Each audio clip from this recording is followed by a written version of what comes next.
Welcome back, everybody, for our 9th episode on Straight to the Point series. Today, we are going to have a briefer episode, but it is definitely going to be straight to the point.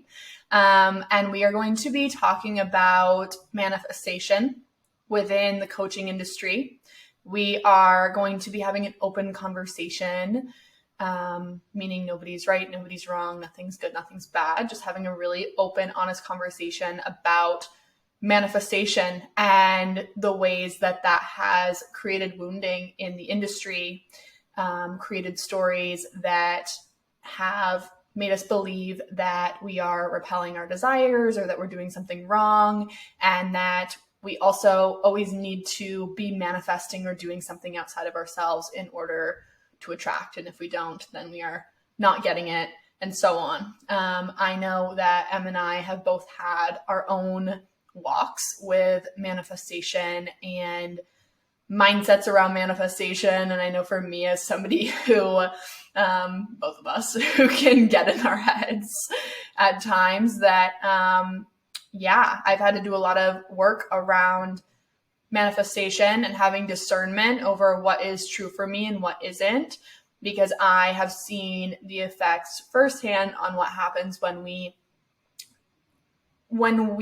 incorporate manifestation and manifestation practices and modalities into our lives from a place of wounding that we either create within or we have been taught externally. And not saying that any manifestation coaches are bad or wrong or are doing anything out of malicious intent. Most of the time it's unconscious and totally unconscious most of the time. Bringing an open, honest conversation around that and just inviting you to get curious. And we're excited to have this episode. I also think that there's, because I remember a story you told me too about the way that I think we can become obsessive around our desires too, right? Mm-hmm. And not even just obsessive around our desires, but also obsessive around how we manifest. Yes. Right? It's like this, I've got to write it 33 times, 3 days in a row, I've got to, or 55 times, 5 days in a row. And it's like the energy even behind the way that we're approaching manifestation is often, at least in my experience, dripping in this desperate, rigid, I have to get it perfect and do it just right, or it's not going to happen, right? Or I've got to hold my desire, always top of mind and never let my current reality, affect me or whatever. And it's like, yes, always think positive thoughts. Yeah. First of all, is that feasible? Mm-hmm. No. We're not robots, right? This isn't like Stepford Housewives or whatever you know what I'm talking about? Yes. And so I think that part of this conversation too is really approaching some of these principles and some of these maybe belief systems that are taught out as, in my opinion, I think a lot of ways outdated. Yes. Because even in just the last 3 years, I've seen the landscape of the coaching industry shift entirely. And that has everything to do with the level of awareness that every single one of us is rising into and stepping into in our own right, in our own way. Yes. And part of that also means that with that new level of awareness, we have to stop preaching the same outdated ideas, and start to adopt new, updated ways that we speak to how we call in your desires. What does that actually mean? I think a lot of times we get stuck in it didn't manifest, so I did something wrong. Mm-hmm. I messed it up. I wasn't holding the vision, right? How many of you can relate to feeling that way at one point or another? Mm-hmm.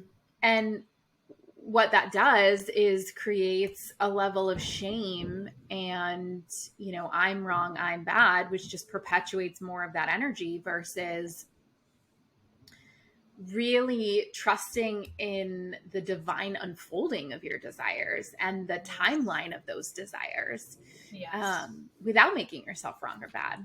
Yes, I totally agree. And something that we were talking about before we started this episode is that you can manifest something in your life and then maybe one day later it's like the fucking worst day of your life and all this shit's coming up and oh my god, this is the opposite of what I asked for. I know I can speak for myself when that's happened to me and I'm like, oh my gosh, I'm being punished. Like the universe is like, fuck you, you don't deserve this, so we're doing this, giving this to you instead. And coming from that place of, oh my gosh, that's one of my main stories is I'm being punished. And really shifting the perspective and realizing that when we ask for something, it's not immediately that we're going to be handed that thing on a silver platter. Oh, I'd like $20,000 in my bank account, please.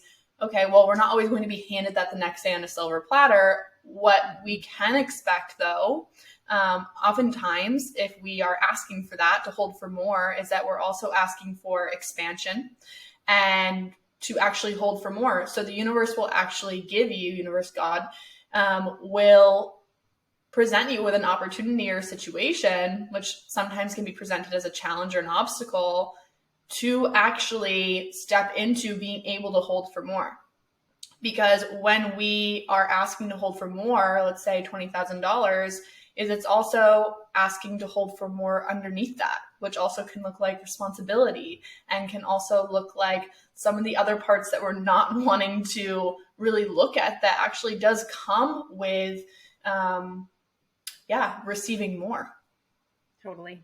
Well, and the way that I've heard it before too explained is anytime we commit to a desire, to commit to bringing forward a desire, an outcome, a vision, that oftentimes we're met with equal to or greater the resistance. So what Molly is also speaking into is that resistance is put in place to expand you.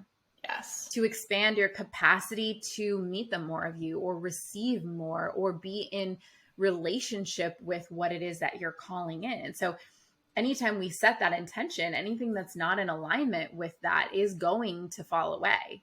Yes. And we're either going to choose to meet that with an energy of, I got this, lightness, play, curiosity, or we have the choice to meet it with, oh my God, woe is me. I can't believe this is happening. I can't do this, heaviness and guilty as charged, right? Mm-hmm. It's a lot easier to approach those downturns, right? If you will, or what might look like 10 steps backwards with an energy of, I'm doomed, oh my God, what do I do? Right? Like that kind of energy. Yes. Versus, how is this looking to expand me? Mm-hmm. How is this inviting me to be the more of myself? What parts of me is this shining a light on that's asking me to step beyond? Mm-hmm. And I was actually having a conversation with a client earlier today. She had mentioned, I want to release fear, doubt, worry. Mm-hmm. And I offered a reflection. What if it wasn't actually about releasing the fear, doubt, and worry, but walking hand in hand with it? Yes. Because, right, when we believe this idea or this notion that I have to get rid of, which is essentially what we're saying when we say I need to release this piece, this fear, this feeling, we're saying I have to get rid of this part. Right? And fear, worry, doubt is a part of your psyche. Yes. When we say, I've got to release this or get rid of this piece, I've got to get rid of this part, we're not actually allowing ourselves to come into wholeness. Yes. Absolutely. And we're rejecting our pieces and parts that aren't ever actually going anywhere. And aren't wrong or bad. Exactly. Because underneath that, I'm right, even if we say it in a loving way, whether we're like, I need to get the fuck rid of this part of me, or saying, I'm ready to lovingly release this, is that Exactly. it's still coming from a place of there's something within me that I need to get rid of. There's something that within me that is blocking me from something, which is Yes. underneath those layers, shaming Yes. parts of you that are actually so beautiful, have such a deep purpose. And what you're saying, Em, is it's like learning how to actually come into new relationship with it, and how, like you're saying, walking hand in hand with it. It's like, instead of trying to push it away, walking into it, walking into the fear, embracing that, looking at how that is trying to simply protect you, and that you get to come into new relationship with that part of you. Yeah. One of the things that an old mentor of mine would always say, and I would always say this to every client, is what if blocks are not in the way, they are the way, right? Yes. And if we're trying to release these parts, blocks, fears, worries, then we're not actually giving ourselves an opportunity to grow through them. Yes. Right? We're using them as a gatekeeper to what it is that we desire, which then just continues to perpetuate this story or belief that you're being punished, you're not enough, you're not doing something right, versus trusting in the timing of the divine. And this is so, even this conversation is so timely, right? Because I remember being at the last retreat at Rapture, and I had a moment. We were on medicine, but it was towards the end of the night. And I had a moment where I was like sitting in front of the mirror, and my higher self dropped in, and she was like, you need to know that every single thing that you teach about, that you talk about, that you share about, isn't just for them, it's for you. So even this conversation, right, is medicine for me, where I'm at in my life right now. Yes. And, you know, one of the biggest shifts that I had around this piece is that with manifestation, yes, set the intention. Yes, speak into the things that you desire to create in your life. That energy needs a flow of direction. Yes. And it's also about the deeper piece is, and then God, what is thy will? Universe, what is thy will? And the full surrender, the deepest trust of all, is that God wants for you what you want. Yes. Somebody had even shared with me, I think it was a coach of mine, Carrie Ford, she'd shared with me, desire literally translates to of the Father. So when you have a desire, it is of the Father, Mother, spiritual universe, whatever, cosmos, great cosmos, right? It is of God. Yeah. So a desire has been placed on your heart by God.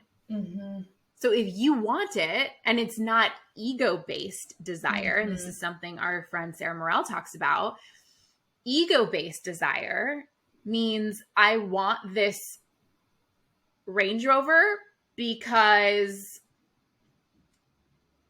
I want the world to see me as successful, because I need to feel accepted by the people around me, because I'm validated by that purchase. That's an ego-filled desire versus a God-filled desire. It could still be the Range Rover. You could say, yes, I want this Range Rover because I want to be an expander for the collective of women, to show them that you can have a multiple six-figure business, lose it all, and then make millions. Yes. And then purchase from power versus wound and validation and needing acceptance. That's why I want that. That's why I desire that, to not only expand myself, but every single woman that I come in contact with. Yes. Yes. There's a different energy behind it. And that is when we're fully tuned into desire of the Father, of God, versus from the wound, which I think a lot of these manifestation practices, especially in the online coaching industry, it's like, I've got the biggest house, the most money, the biggest car, and then we start to believe that those are the things that we should want, because if we're going to fit into the cool girls club, because that's essentially what's still happening, right? Is the wound of like, I need to be popular and accepted and loved, especially in the coaching industry. And so I need to like want these things, even if it's not something I necessarily want, because I need the thing to show the world, blah, blah, blah, blah, blah, blah. Yes. Yes. I really love what you said about yes, setting the intention, giving the energy a space to flow in, and having a clear direction, because that clarity is confidence, and that clarity is also directly communicating with the universe, God's source, saying, oh, okay, now I see what she wants. She's not just like floating out here wanting more. This is what she wants. This is where she wants to go. But setting the intention and focusing on, okay, here's what I want. And then it's not that you just don't do anything after that. Like, you get to take action, but it's not white knuckling onto that and like looking at your watch every 2 minutes. Like, why is this not showing up? Why the fuck did this thing happen to me then? It's releasing the how, but while simultaneously the duality of taking action, but not gripping onto that so much that your belief in your desire coming to you, receiving that, gets derailed because you're gripping so tightly onto your own self-will. Yes, huge. Because what if that derailment was actually you stepping into further alignment with the thing that you desire? It's just unfolding itself in a different way. Yes. Yes. Like, the ego mind in me has believed since I started my business that I've got to be the one to do it. Mm-hmm. I've got to be the name. I've got to be the face. I've got to be the this. But then there are opportunities that are presenting themselves that actually invites me to be in collaboration, and maybe even taking a sidestep or a bit of a back seat than being the star of the show. Right. And like, knowing that there's more than enough stage for everybody, and trusting that God's got a much bigger plan than I have for myself. Yes. Always. And so can I be hyper present to what is actually presenting itself to me versus the thing I think is going to be the ticket to get me wherever? Yes. Yes. Yes. 1,000 times yes. Well, and the other thing I wanted to speak into was the whole idea of aligning yourself and attuning yourself to a certain frequency, and the wounding that I've seen create within myself, and with other clients that I've worked with is, oh my gosh, like this must have happened because I'm low vibe. I'm not, I have to get myself into this vibration, because if I don't, then I'm not going to sell this offer today. And what that does is, again, creates that dissonance, and also comes back into that story that there are parts of you that need to go away, that you need to get rid of in order for you to be worthy of receiving your desires. Because, and I've said this in a reel once, if I continued operating, which I did used to operate in the story, that I have to be in a high vibe, high frequency. I have to continue bringing myself back into that frequency over and over and over again. It's fucking exhausting, first of all. And it's total bullshit, by the way. Total bullshit. And it's like, if that is my belief, and this is so important to look at our beliefs around manifestation. If that is my belief, then that I have to be in a high vibration to receive. And I'm a human being who also has a Cancer rising and a Cancer moon and emotional authority. And I'm absolutely not always in that vibe. Very emotional. Every day is not a good day. Then how? The way you said that sounded like every day is not a good day. But guys, what you meant I have great every days. Day may not be a good day. Every but day. Most of the days are. Yes. Yes. Yes. Every day is not a good day. Well, I also have moments in certain points and times of my day. My days often feel like this sometimes, and not. Same. I could wake up on top of the world and need a nap 30 minutes later because I'm having an emotional crisis. Totally. So let's just create some validity around that, if that's your experience too. Hello. Yeah. But if that is the belief that I walk around with, that that's who I have to be in order to receive, can we then look at how often I'm actually allowing myself to receive, if that is my belief, versus I receive no matter what. In my highest moments and my lowest moments, I am eternally and unconditionally worthy of receiving. Nothing blocks me from that. Yes. The because it's not around like, oh, well, that's not true in manifestation. It comes down to belief. You create your own story around how you want to receive, and that's what becomes true, because because that is then the frequency that you're operating from, which feels like so much less pressure and feels so much more like, wow, all parts of me are so worthy. And it's also so much more playful and fun that way.